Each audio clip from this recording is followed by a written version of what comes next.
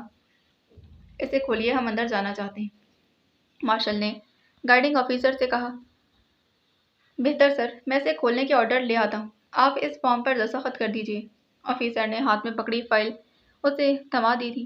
ایک فارم نکالتے ہوئے کہا، تو ہمیں آپ نے وہیں کیوں نہ کہہ دیا؟ مارشل نے غصے میں کہا، کیوں آپ ہمارا وقت برباد کرنا چاہتے ہیں؟ سوری سر، آج ہی اس کے متعلق ہیڈ کوارٹر سے آرڈر موصول ہوئے ہیں کہ بغیر آفیسر انچارج کے حکم کے کوئی اسٹور روم میں داخل نہیں ہو سکتا، اسی لیے مجھے خیال نہیں رہا، سوری، ویری سوری۔ آفیسر نے خجالت آمیز لہجے میں جواب دیا۔ مارٹن اور مارشل نے فارم کے نیچے دستخط کیے اور پھر فارم آفیسر کے انہوں نے بڑے ہی مہم سے دستخط کیے تھے تاکہ ان دستخطوں سے ان پر کوئی حرف نہ آ جائے۔ آفیسر فائل لیتے واپس پلٹ گیا تھا۔ تقریباً 5 منٹ خاموشی سے پورے ہو گئے تھے۔ دوبارہ آفیسر برآمدے میں نظر آیا۔ اس بار کے ساتھ 5 سپاہی بھی اسٹین گنیں تھامے ہوئے آئے تھے۔ خطرہ، مارشل نے بڑبڑاتے ہوئے مارٹن سے کہا، اور مارٹن بھی آفیسر کے ساتھ ان سپاہیوں کو دیکھ کر چونک گیا تھا، لیکن اب وہ کیا کر سکتے تھے؟ آپ ہمارے ساتھ چلیے، آفیسر انچارج نے آپ کو آفس میں طلب کیا ہے، آفیسر نے ان کے قریب پہنچتے ہوئے کہا۔